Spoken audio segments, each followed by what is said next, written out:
Rain, snow, sleet, or hail, the postman will always deliver your mail. This, of course, is a statement repeated by many Americans showing their gratitude and support for the services offered by the United States Postal Service, or as we refer to it more commonly today as USPS. Make no mistake about it, this government agency offers services critical to the functioning of American society by transmitting information from person A to B. However, the issue I take with it is that simply it's a monopoly. The state fails to understand that private businesses could cater the same services for a lower price in the long run, and they could probably do so more effectively, taking into account taxpayer dollars at work. So before I get into all the details, I'd like to point out the apparent irony, which is that as private business owners or entrepreneurs, we are subject to antitrust laws, yet when the government's playing the game, despite defying their own rules, they completely disobey willingly these laws about monopoly, creating legal monopolies with the use of government force. So the story dates back to 1792, when the Post Office Department, as it was called then, was founded, with Ben Franklin as the first U.S. Postmaster General.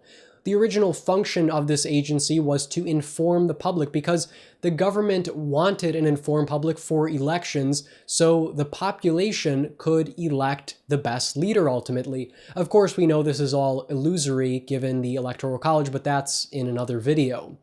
Then in 1971, the Post Office Department became what we know of it today as the United States Postal Service. At this point, Congress granted them a formal monopoly in the law books, saying that we need to create this monopoly because if we let private businesses take over the industry, they will only deliver mail to the main areas where it would be very profitable, and they'll neglect to deliver mail to people in remote or isolated locations like, say, an island, because to do so would be economically illogical. They'd spend more money on resources like gas than they would on making a profit. That makes sense to an extent. However, Congress's argument is completely invalid given basic ideas of economics, because if there's a hole in the market, some entrepreneur will go into that market. As PayPal founder Peter Thiel says in his book 0 to 1, if someone lacks a product or service, they will be willing to pay 10% more than whatever its alternative is. So obviously people would still be interested in getting mail, and the private enterprise system could accomplish that goal. People will say otherwise, that, well, USPS really isn't a monopoly because they have competitors like UPS, not to be confused with USPS, FedEx, DHL, etc. However, these are all package carriers, not letter carriers, and as a result of that, USPS does still in fact maintain its monopoly. Private companies have actually attempted to disrupt this paradigm of monopoly with the government, but they've failed because Congress has said that if you try to circumvent USPS, you will either be fined or imprisoned, or better yet, both. So you can imagine what happened with those wayward minds. Continuing on, similar to what we've already seen, again, with the government arguing that, oh, well, a terrible monopoly will be created if the free market takes over.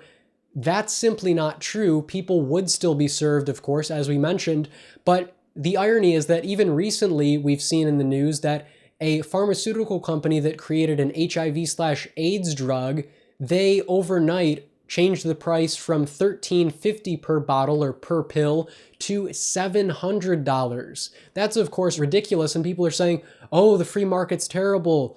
But in reality, they maintained that monopoly through a government-issued patent. Imagine that. If there were competition, the other drug companies would remain stable at their price points so they could get the customers who are no longer buying from the other company, and they could use those customers to their advantage. But, of course, the government doesn't want to mention that. So in the comments below, let me know, do you think USPS, the United States Postal Service, should be abolished? Does it really serve that much of a purpose anymore, given the advent of smartphones? Let me know in the comments below. I would love to hear your thoughts. Peace, love, and liberty. Andrew Demeter, signing out.